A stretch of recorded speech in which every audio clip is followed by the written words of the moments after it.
नमस्ते प्यारे दोस्तों। स्वागत है आपका राइम्स एंड स्टोरीज में, जहां हर कहानी में छुपा है एक जादू, एक रहस्य और एक मजेदार सीख।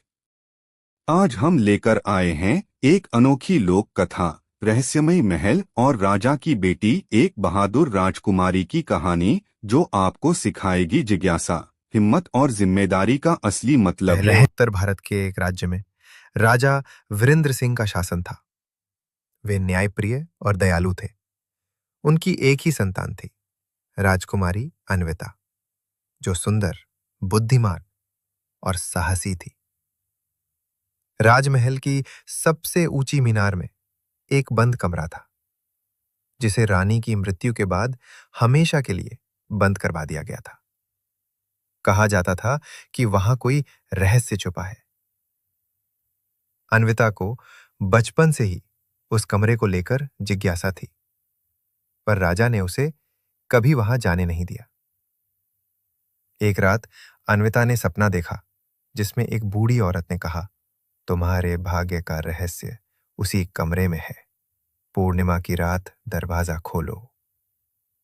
सुबह वो अपने मित्र राजकुमार आदित्य से मिली और उसे सब बताया। आदित्य ने उसे सावधान रहने को कहा, लेकिन अन्विता का निश्चय और मजबूत हो गया।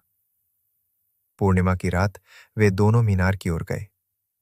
अन्विता के पास उसकी मां की दी हुई एक पुरानी चाबी थी, जो दरवाजे के ताले में फिट हो गई।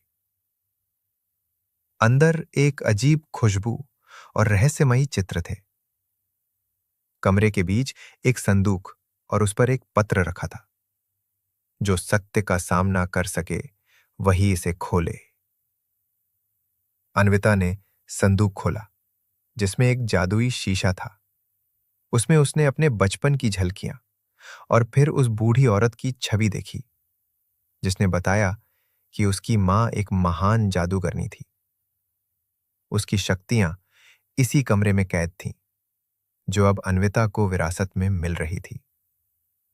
जैसे ही अन्विता ने एक रहस्यमयी अंगूठी पहनी, उसमें शक्तियां आ गई।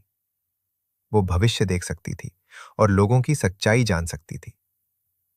मगर उसे ताकीद दी गई कि इन शक्तियों का उपयोग केवल भलाई के लिए हो।